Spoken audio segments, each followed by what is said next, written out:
Yeah, nobody took it that seriously. When we started hearing about it, we thought it was just something that's gonna come and go and not be as serious. And as time went on, we just realized how serious it is. And then day by day, we're getting new notifications. Everyone was just sitting on the news waiting to see what would go on and what new regulations would come down. And like the moment that we heard that everything is just being, everyone is being under lockdown, that's when like, things got real. And I realized it's not going away. And we got a phone call from one of our clients who drops off packages, and that's when I realized, and the 13th of March, I believe that was a Friday, and they said, are you going to be closed Monday like everyone else? And I was able to look up the information from the Pentagon and verify that yes, we qualified as an essential business, so we get to stay open with all of our urgent services. And staying open was the first lifeline for us. Being able to stay open and have those services was our really big first lifeline. And then having, two of our team members step up and just take full responsibility and show up every day, regardless what was going on around in the world. Yes. And it took true courage. It took true fortitude.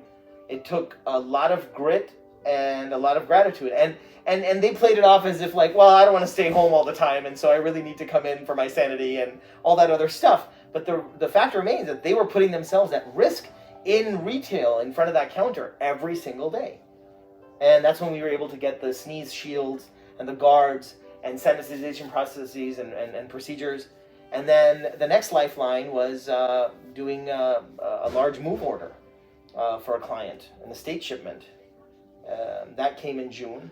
But we basically dug deep and we said, how can we serve the people? What can we do best? So, we got in that midweek of March, and we just started. We had no one coming through that door. So what do? We start making phone calls. Yeah, the downtime that we had, we just called up and checked up on each and every one of our senior guests to make sure that, are they healthy? Are they safe? Is there anything that they need? Do they need any groceries?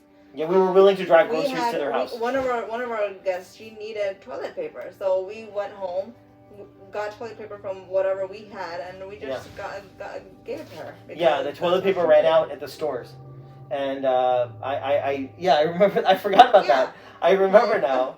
I went from my house and we got toilet paper. We just went to check up on her because she lives near our house. Yeah. We saw her outside and we just said, hey, how are you doing? Do you need anything? Yeah. And she said, well, actually, I need toilet paper. I can't get it anywhere. Yeah.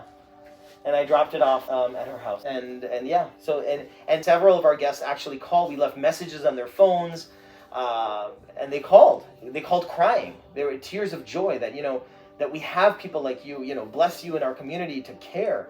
And really, that's the biggest marketing secret. Our marketing secret is that 4-letter word, CARE. We truly care. We care for our guests. We care for our community. We care specifically for our people and our team members and our ISC family. And we deeply care for each other, and that whole care model translates into this business that has evolved over 15 years. We did lose all of our printing business during that time. We lost all of our retail. For 8 months, 8 months, there was no print business at all. We lost the Niagara Power contract. $10,000 plus. $10,000 plus. There was all the events, sporting events, concerts, weddings. I was preparing for a major, like 2020 was going to be the year where we had amazing weddings, and everything got canceled. My books are collecting dust. And we could have focused on that. We could have focused on that during the initial stages of when the pandemic hit, in terms of being numb or being psychologically handicapped, like, oh, woe is me or whatever. But, as we learn from the people that we follow, the 3 big cancers of the brain, complain, compare, and criticize, we don't want to go into that negative trap. So we said, what do we do best? What do we do best, right? Post 9/11. What do we do best in the recession? What do we do best when we were starting this business? What do we do best in our marriage, in our initial stages, as parents? We did best by serving others. How can we find the time, the energy, and the wherewithal to serve others during this trying time. And I think that really got us through. We were able to serve because it's who we are. Yeah. And that's our business. Our business is the business of service. Even now, as we're training, our young sales apprentice Jackson, we tell him that it's all about empathy, collaboration, and relationships. How can we serve the community? How can we serve them in the needs that they have? I mean, that's how we've grown up until now. That we listen to what our guests need, and then we apply that, and we make that into a service. Because that's what's needed by the community. So all of this is going on. We're just staying afloat. We had to go through, obviously, all the small business chapter loans and all the stuff that the government was doing to help small businesses stay afloat. We took advantage of that, stayed afloat, paid all of our bills on time for the most part, had our salaries in part. We had to cut into our own salaries to make sure our people were paid.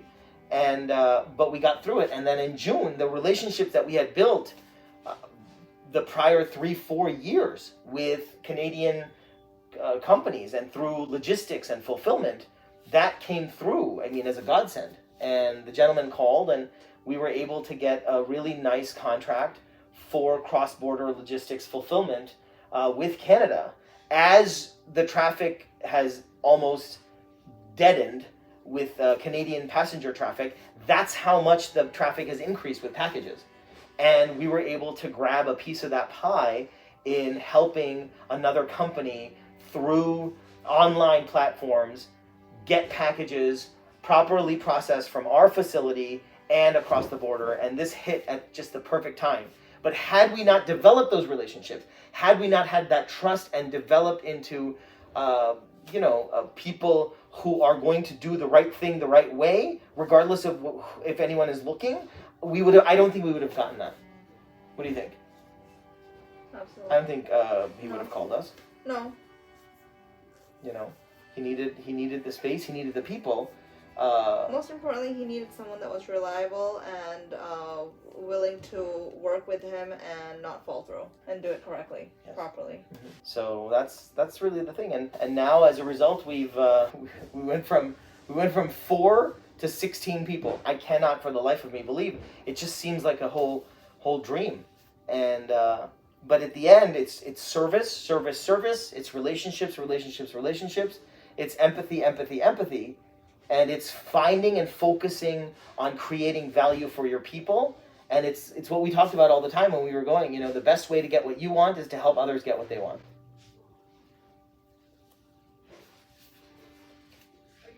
And that's what it's about. So going forward, how do we focus? Do we dig deep and get what do you feel this in the next wave? What's going on and what's going to happen? And how to advise small businesses across the country, whether they're in our industry or not, how to pivot, how to diversify, and how to deal. What would you recommend to other small businesses or businesses in general struggling right now?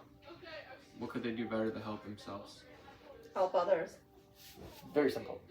Help others and listen to what they need. That's why. Open your eyes and open your ears and just listen. And go out if the business doesn't come to you, go out into the community, knock on doors and say, our business is here. How can my business's services be of service to you? Is there anything that we can do to make your life better? And in our capacity, can we think win-win and be proactive about it? And I think that's it. Whether it's, and if you have to go, reach out to the school district via Zoom, reach out to all these other organizations via online medium, and participate. Just because we can't participate in physical form, we can participate online. Be there, show up. That's what I would say. A phone call and a card goes a long way. Yes, phone call and a card does go a long way. We're still handwriting lots and lots of cards. Remember your roots. Never forget where you came from. So yeah, that's what we would say.